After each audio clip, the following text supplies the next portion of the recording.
Talk show में आज हमारे साथ वार्ता करने के लिए अलवर जिले के ग्राम पंचायत इसरोता के ग्राम मानखेड़ा निवासी श्रीमती नीमा चौधरी मौजूद है। इसरोता ग्राम पंचायत कटुमर पंचायत समिति के अंतर्गत आती है। आप राजनीति में भी काफी रुचि लेती हैं और समय समय पर समाज के लिए कुछ न कुछ एक्टिविटीज करती रहती है। नीमा जी, टॉक शो में आपका स्वागत है। धन्यवाद। नीमा जी, आपके परिवार में कौन कौन सदस्य हैं और क्या क्या करते हैं? मेरे परिवार में मेरी सास, मेरे ससुर और मेरे पति और मेरे जेठ और मेरी दीदी, मेरी एक ननद और मेरे 2 बच्चे। और मेरे पति भारतीय सेना में देश की सेवा कर रहे हैं और मेरे जेठ भी भारतीय सेना में कार्यरत हैं जी। और मेरे पास 2 बच्चे हैं। जो मेरा बेटा है जो सॉफ्टवेयर इंजीनियर में फर्स्ट ईयर में अभी आया है जी, इंजीनियरिंग पढ़ाई कर रहा है। और बेटी मेरी 8th क्लास में है जो कि आर्मी पब्लिक स्कूल में पढ़ती है। आर्मी पब्लिक स्कूल में पढ़ती? हाँ जी, और दिल्ली में पढ़ते हैं बच्चे जी। आपके आदर्श कौन है? आपने किनको आदर्श बनाया हुआ है? मेरे आदर्श भगत सिंह जी हैं। शहीद आजम भगत सिंह? बिल्कुल जी, शहीद आजम भगत सिंह जी हैं। आपका पसंदीदा राजनेता कौन है? मेरे पसंदीदा राजनेता अरविंद केजरीवाल जी हैं जो दिल्ली के सीएम हैं जी। कमांडो सुरेंद्र सिंह सर हैं जो कि सेना में काफी अच्छा अपना काम करके आए और अभी वो राजनीति में एमएलए के पद पे हैं। मतलब बहुत अच्छा काम कर रहे, तो मैं उनसे काफी उनके काम से बहुत ज्यादा खुश हूँ जी। एक अच्छे नेता में कौन कौन से गुण होने चाहिए? एक अच्छे नेता में यही है कि पब्लिक के सपोर्ट में रहे, पब्लिक के बीच में रहे, पब्लिक की बातें सुने, क्या क्या समस्याएं उनको ध्यान में रखते हुए काम करे, तो पब्लिक भी उनको पसंद करती है और पब्लिक इसी के लिए कोई भी अपना नेता चुनती है कि उनका काम आए, वो नेता उनके सपोर्ट में रहे। आपकी ग्राम पंचायत इसरोता में कौन कौन से गाँव आते हैं? कांकरोली, इसरोता, बड़ीका, इसरोती, मानखेड़ा, 5 गाँव आते हैं हमारी ग्राम पंचायत। आपकी विचारधारा किसी पार्टी से मिलती जुलती है क्या? हाँ जी, मेरी विचारधारा दिल्ली के सीएम केजरीवाल जी से बहुत मिलती है जी। और इतना अच्छा काम वो कर रहे हैं कि जनता बहुत खुश है उनके कामों से और सारे ही काम सराहनीय है उनके, जैसे कि शिक्षा को और इन चीजों पर जो उन्होंने जो बदलाव करे हैं ऐतिहासिक, उनसे काफी दुनिया मतलब बहुत ज्यादा खुशी की लहर दौड़ रही है। तो मैं काफी मतलब अच्छा लगता है, ऐसा नेता हर स्टेट को मिलना चाहिए।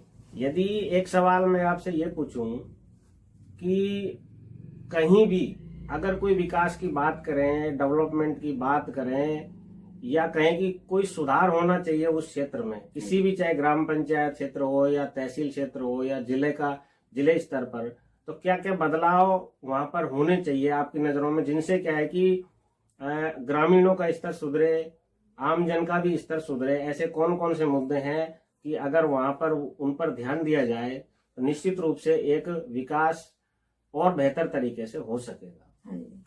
जैसे सभी पंचायतों में, सारे गांव में महिलाओं के लिए एक सेल्फ डिफेंस की मतलब व्यवस्था करानी चाहिए कि जिससे वो ट्रेनिंग अपना मतलब उनको इस तरह की ट्रेनिंग दिलवाई जानी चाहिए कि वो कहीं भी अपने आप को मतलब ऐसे जिस तरह का जो माहौल बना हुआ है तो उसमें वो अपने आप को अपनी स्वयं की रक्षा वो कर पाए, मतलब खुद की सुरक्षा वो कर पाए अच्छे से, आत्मरक्षा हेतु ट्रेनिंग महिलाओं के लिए। हाँ जी, बिल्कुल करवानी चाहिए, हर जगह पे वो होनी चाहिए।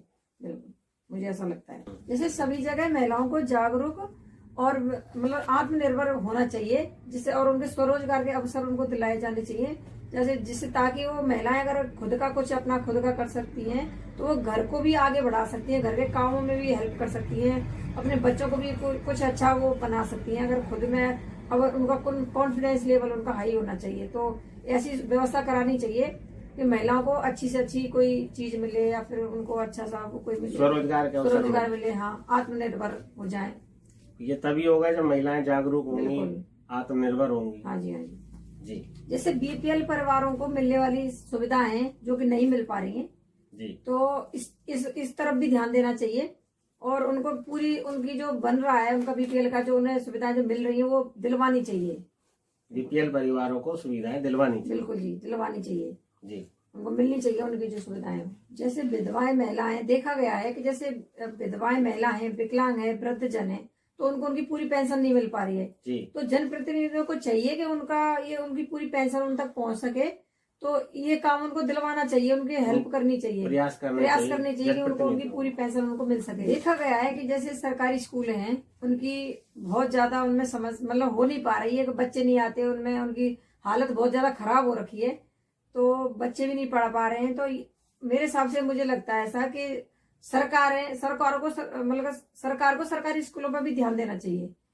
जैसे उसमें पानी है कि नहीं है, अच्छा साफ सफाई है कि नहीं है, बच्चे आए अच्छे से, उसमें हर चीज का टीचर है कि नहीं है, इन चीजों पर ध्यान देना चाहिए सरकार को भी, और अपने जनप्रतिनिधियों को भी इस पर ध्यान देना चाहिए, जिससे बच्चे ज्यादा से ज्यादा स्कूल आ सके और उनको नजदीक में ही सारी सुविधाएं बच्चों को मिल जाए। तो जैसे निजी स्कूलों में आप देख रहे हो कितनी सारी महंगी महंगी फीसें लग रही हैं, अगर यही सारी सुविधाएं अगर सरकारी स्कूलों में मिलेंगी तो ज्यादा मतलब खर्चा भी नहीं होगा गरीबों का, और बच्चे भी अच्छी शिक्षा पा सकते हैं। गांव में गंदगी का होना बड़ी ही समस्या बनता जा रहा है, तो इस बारे में आपका क्या कहना है? देखते हैं कि गांव में जैसे सड़कें होती हैं, तो मतलब गांव का गंदा पानी निकलने के लिए कहीं भी जगह नहीं होती है, तो जितना भी गांव का पानी होता है वो सड़कों पे जमा होता है, और गंदा पानी पूरा रास्ता भी बंद होता है, और बीमारियां भी पैदा होती है, गंदगी भी घर में जाती है।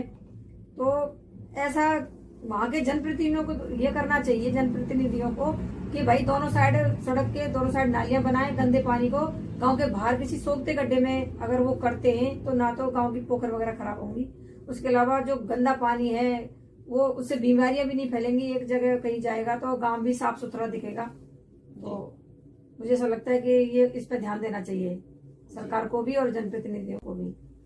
हर गांव में आवारा पशुओं की जो तादाद है वो बढ़ती जा रही है, इस विषय में आपका क्या मत है? देखा गया है कि मतलब इतने सारे आवारा पशु घूमते रहते हैं, और किसान बड़ी बड़ी मुश्किल से मेहनत करके अपने खेतों में जो पैदा करती है, तो उनको बहुत ज्यादा वो नुकसान हो जाता है, इधर उधर घूमते रहते हैं, तो उनके लिए ना पानी है ना चारा है, तो भूखे पशु ये घूमते रहते हैं आवारा पशु।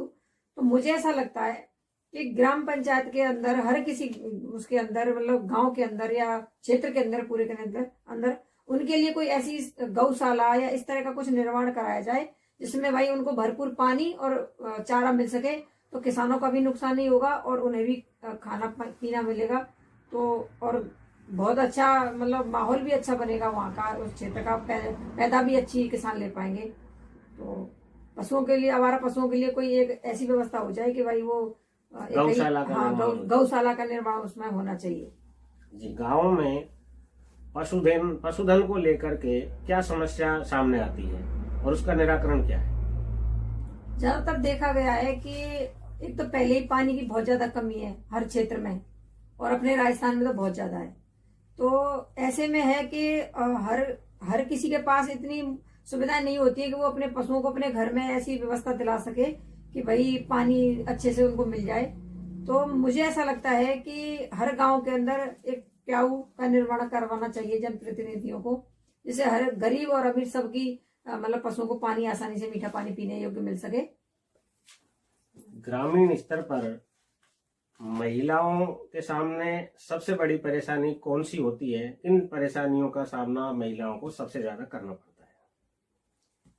ज्यादातर देखा गया है, मैं भी एक गांव की रहने वाली हूँ, रहती हूँ गांव में, और ज्यादातर मुझे जैसा लगता है, देखा जाता है ज्यादातर कि हमारे क्षेत्र में ये शराब का बहुत ज्यादा जोर चल रहा है, मतलब बहुत ज्यादा आगे आती जा रही है, प्रचलन होता जा रहा है बहुत ज्यादा।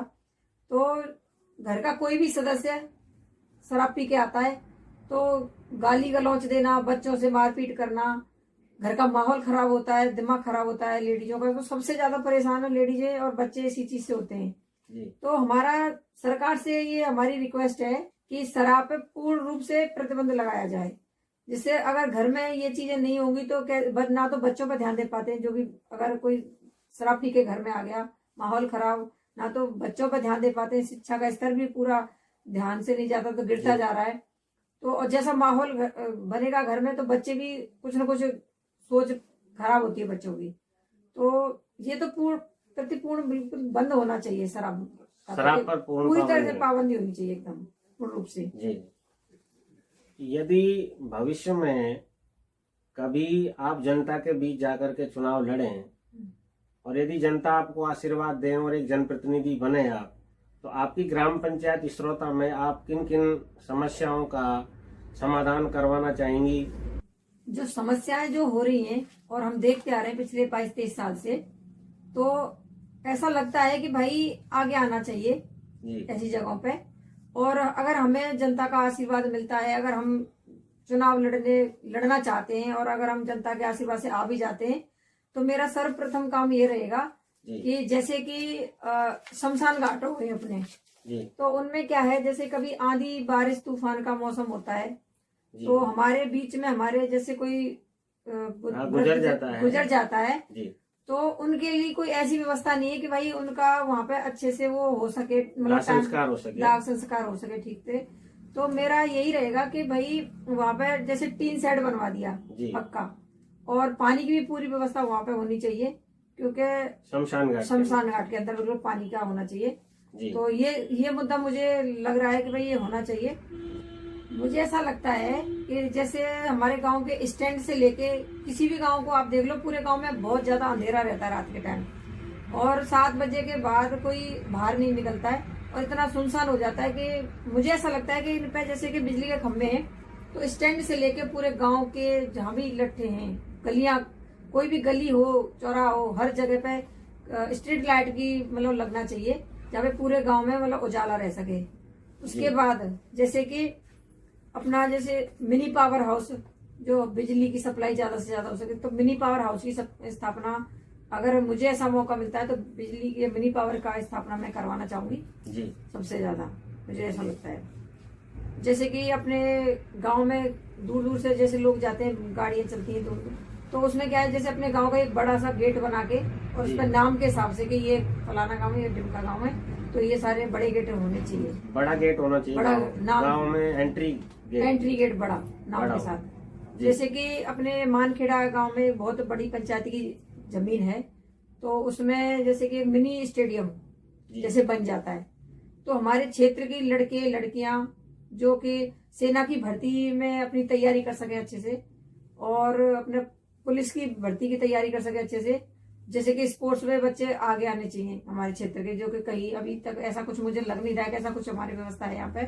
अगर ये मिनी स्टेडियम अगर हमारा बन जाता है वहां पे, तो हमारे आसपास के कम से कम 50 गांव के लड़के बच्चे युवा तो उसमें मेहनत कर सकते हैं अच्छे से। तो उससे क्या है कि हमारे बच्चे, हमारी बच्चियां भी स्पोर्ट्स में आगे जाती हैं, उनको सुविधाएं मिलती हैं, तो वो भी अपना नाम कमा सकते हैं और अपना क्षेत्र का नाम कर सकते हैं आगे जाके। मतलब आपकी ग्राम पंचायत के अंदर, यानी कि आपके गांव के अंदर एक मिनी स्टेडियम भी होना चाहिए। हाँ जी, हाँ जी। देखा गया है कि जैसे हमारे क्षेत्र में पानी की बहुत ज्यादा समस्या है, पानी है ही नहीं कहीं दूर दूर तक, और जो जिनके पास थोड़ी भी व्यवस्था है तो वो तो अपना बिठा लेते हैं समरसेबल लगा के या जो भी है, लेकिन जो हमारे गरीब भाई बहन हैं, हमारे गरीब परिवार हैं गाँव के अंदर हर जगह होते हैं, तो उनके लिए कोई व्यवस्था नहीं है पानी की। तो अगर मुझे मौका मिलता है ऐसा कुछ, तो मैं सबसे पहले पानी को सबसे पहले मैं काम करवाना चाहूंगी पानी का, कि हर घर में पानी की, मीठे पानी की पीने की पाइप मैं पहुंचा सकूं हर घर के अंदर, हर गांव के अंदर। तो सबसे ज्यादा समस्याएं हमारी महिलाओं को, हमारी बच्चियों को होती है कि दूर दूर से पानी की व्यवस्था उनके लिए करना पड़ता है, इंतजाम करना पड़ता है। तो ये मुझे सबसे बड़ी समस्या मेरे को पानी की लग रही है यहाँ पे। तो मैं सबसे पहले मैं इस काम को मैं करवाना चाहूंगी अपने क्षेत्र में। हमारी ग्राम पंचायत के अंदर काफी सारी सरकारी जमीन है जो पूरी पंचायत के अंदर में आती है, तो उस पर जैसे कि सरकारी कुछ दुकानें बन जाएं, तो बेरोजगारों को वहां पे आसानी से काम मिल सकता है और अपनी आराम से अपने घर को अच्छे सुचारू रूप से चला सकता है। तो इस चीज को मैं काफी प्राथमिकता देना चाहूंगी कि भाई वहाँ पे ऐसा कोई काम उनको मिले, दुकानें मिल जाए उनको। सरकारी जमीन पर दुकानें बननी चाहिए, जिससे बेरोजगारों को रोजगार मिले और अपने घर के पास ही उनको, मतलब हमें जनता को भी सुविधा मिले और बेरोजगारों को काम भी मिले जी। तो ये मैं रखना चाहूंगी। आपकी ग्राम पंचायत में या आपके गांव में चिकित्सा से संबंधित क्या व्यवस्थाएं हैं? कोई व्यवस्था नहीं है बिल्कुल भी। मान लो कोई बीमार हो जाता है गांव के अंदर, तो या तो कठुमर लेके जाओ उसको, या फिर लक्ष्मणगढ़ लेके जाओ, या अलवर लेके जाओ। तो ऐसी कोई भी व्यवस्था नहीं है कि कहीं पे भी अगर कुछ पेट में दर्द भी होता है किसी का, तो एक दवाई मिल जाए, कुछ भी नहीं है। तो सबसे पहले मैं इस चीज को ध्यान में रखते हुए ये काम मैं करवाना चाहूंगी कि अपनी पंचायत के स्तर पर जो सरकारी जमीन है उस पर एक डिस्पेंसरी बनवाना चाहूंगी, जिसमें आपातकालीन स्थिति में डॉक्टर और दवाइयां आसानी से मिल सके 24 घंटे जी। तो ये चीज मुझे लग रहा है कि होनी चाहिए हर ग्राम पंचायत के स्तर पर। ग्राम पंचायत में युवाओं के लिए या बच्चों के लिए खेल से संबंधित क्या व्यवस्थाएं हैं? कि अपने सरकारी जो जमीन है ग्राम पंचायत की उसमें और जब अगर मैं आती हूँ तो हर साल प्रतिवर्ष मैं उसमें खेल कूद प्रतियोगिता का मैं उसमें आयोजन करवाना चाहूंगी, जिससे जो बच्चे काफी मैच खेलते हैं, क्रिकेट खेलते हैं और क्या बोलते हैं टेनिस वगैरह, फुटबॉल हो गई, तो ये बच्चे भाग लें, बढ़ चढ़ के उसमें हिस्सा लें और अगर वो आगे आते हैं तो उनको नेशनल लेवल तक पहुंचाने का काम हम सपोर्ट करेंगे बच्चे। तो जैसे बच्चे हमारे आगे जाएंगे तो अपने देश का नाम रोशन करेंगे। ग्राम पंचायत इस्रोता का विकास करवाना ही मेरा मुख्य उद्देश्य रहेगा। क्या महिलाओं को राजनीति में आगे आना चाहिए? हाँ जी, बिल्कुल आना चाहिए। अगर एक भी महिला अगर आगे आती है तो उसको देखते हुए गांव की महिलाओं को अभी मनोबल बढ़ेगा और वो भी चाहेंगी कि भाई हम भी आगे आए, हमें भी जानकारियां मिले हर चीज की, और जितनी ज्यादा उन्हें जानकारियां मिलेंगी उतना ही वो अपने अच्छे घर को, अपने घर के शिक्षा के स्तर को, अपनी समझदारी से अपने घर को बहुत अच्छा आगे बढ़ा सकते हो। घर अच्छा होगा तो गांव और देश तो अपने आप ही अच्छा हो जाएगा। तो महिला को बिल्कुल आगे आना चाहिए मेरे हिसाब से। तो आप आमजन के लिए क्या संदेश देना चाहती हैं? मैं आमजन के लिए यही संदेश देना चाहूंगी कि बेहतर शिक्षा से ही आता है आत्मविश्वास। अगर शिक्षा अच्छी होगी तो बहुत हम आगे तरक्की कर सकते हैं, और अगर महिला शिक्षित होंगी तो देश बहुत आगे जा सकता है, ये मुझे पूरा विश्वास है जी। तो ये थी आज हमारे साथ ग्राम पंचायत इस्रोता के ग्राम मानखेड़ा निवासी श्रीमती नीमा चौधरी। इन्होंने महिला शिक्षा, महिलाओं के साथ समस्याएं, गांव के विकास की बातें और अन्य बिंदुओं पर बातचीत की। नीमा जी, आपका बहुत बहुत धन्यवाद। धन्यवाद।